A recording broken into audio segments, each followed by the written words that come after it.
huge DIY pond. The outline of the pond. Here's my filter.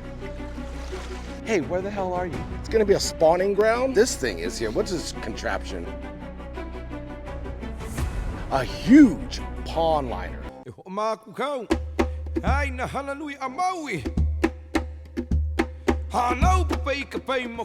Aloha, my ohana. It is your boy back with another aquatic adventure. Now, if you're new to the channel, we talk about everything in the aquarium hobby. You're probably wondering, hey, where the hell are you?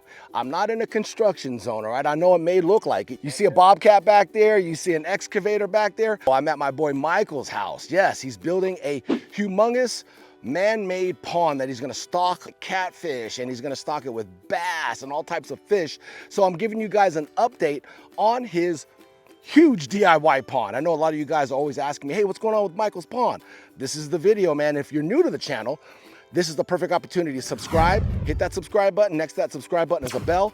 Click that bell, turn it on. It's just a notification bell, all right? It doesn't cost you a thing, but it's gonna notify you when I upload a new video, and you guys want to stay tuned for this one here. So we're gonna go into some details, and I'm gonna take you on a little tour of this beautiful, huge DIY pond that's being built on my boy Michael's property. All right, my ohana. So as you can see, we are walking down into the pond. This is the belly of the beast. It's hard to see on camera, like the outline of the pond. So what we're gonna do is we're gonna take a little walk, a little journey. My boy's been working non-stop on this pond build here. Look at this thing, it's massive. All right, my ohana, so don't mind this huge lip. This is gonna be graded back some.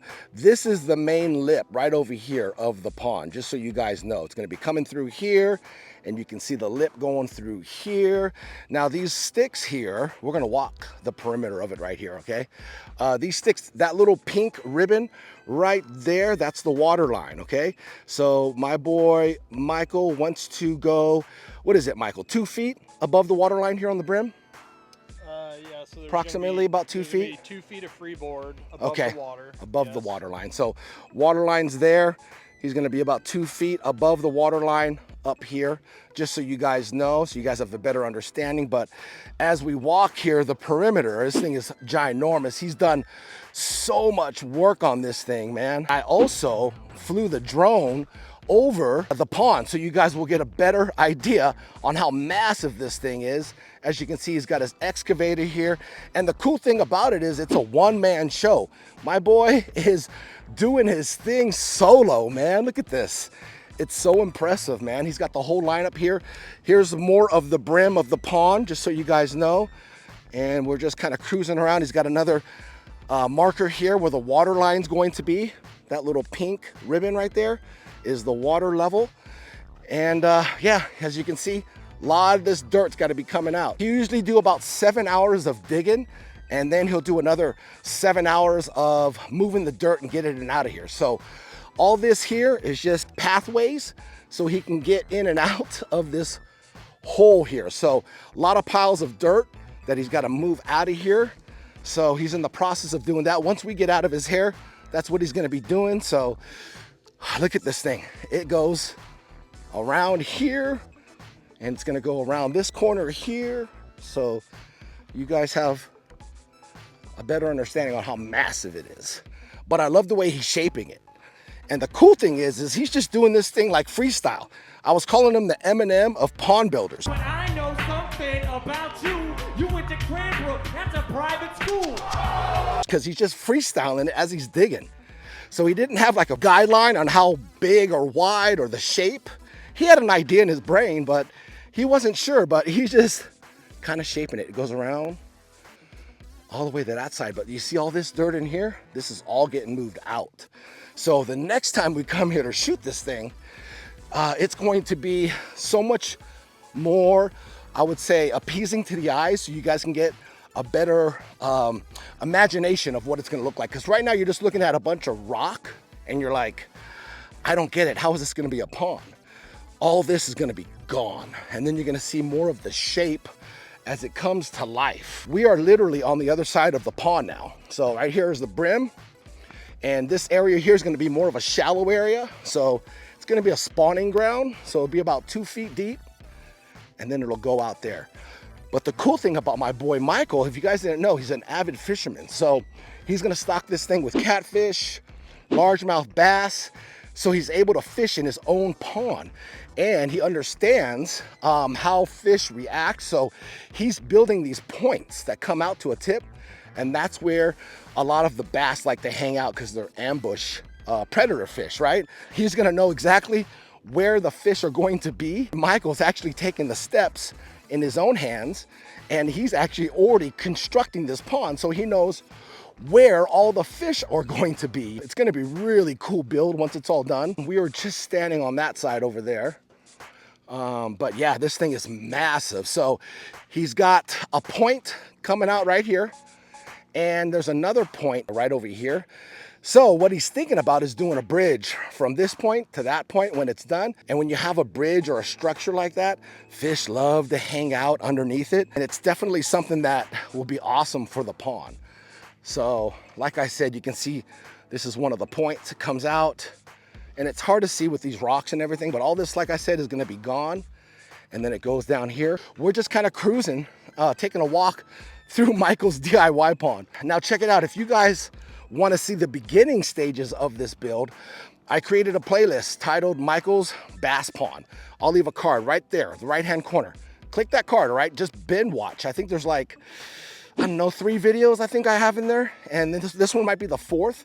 Binge watch those 4 videos, and you guys will see the progress on Michael's DIY pond, which is just insane. Look at this thing, man. I'm gonna show you guys some aerial shots.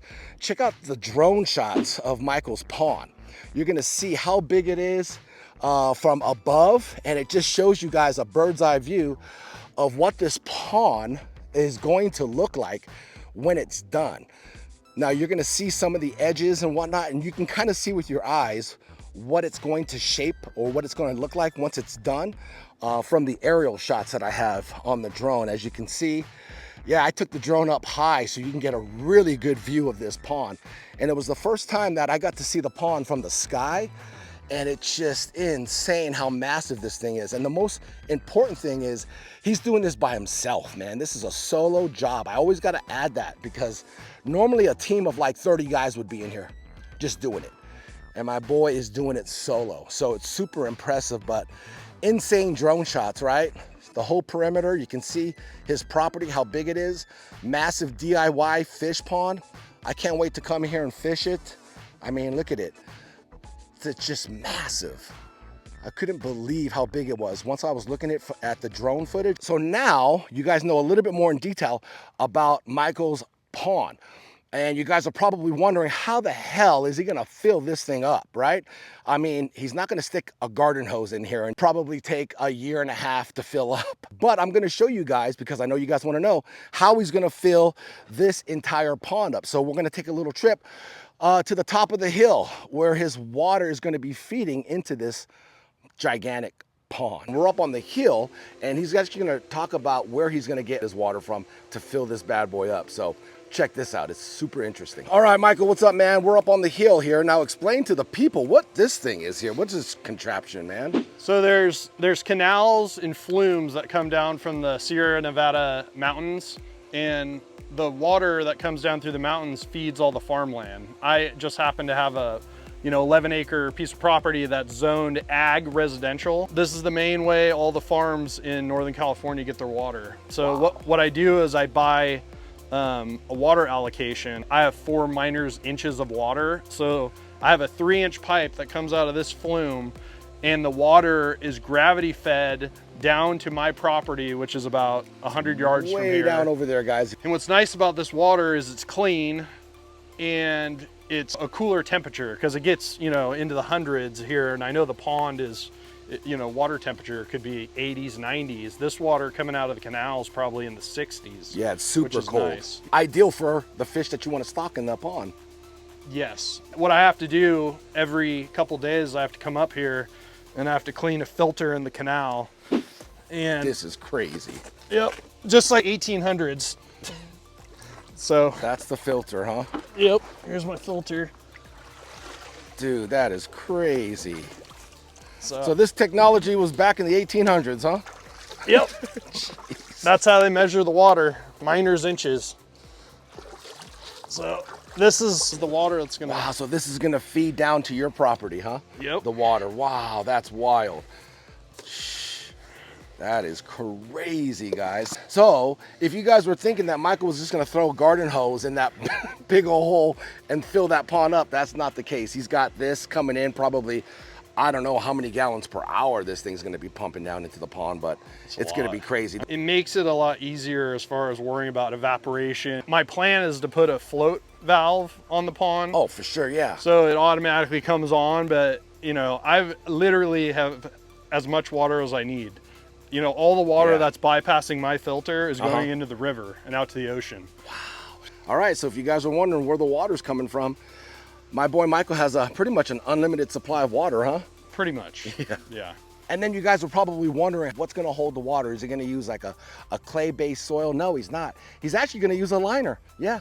A huge pond liner, one solid piece of pond liner. So, man, it's gonna be insane when he lays that down and what it's gonna really look like. But don't worry, guys, I'm gonna take you guys on the entire journey of this build. Michael's DIY bass pond, that's what we're calling it.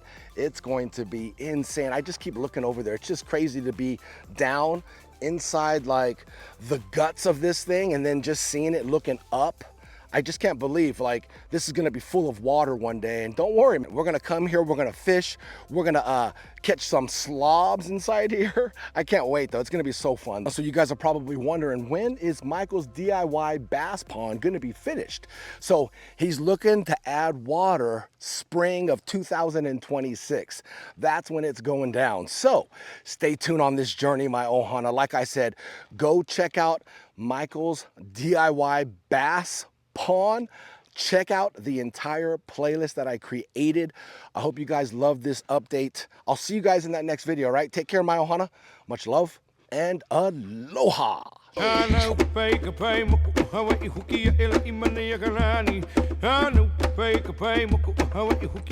Maui.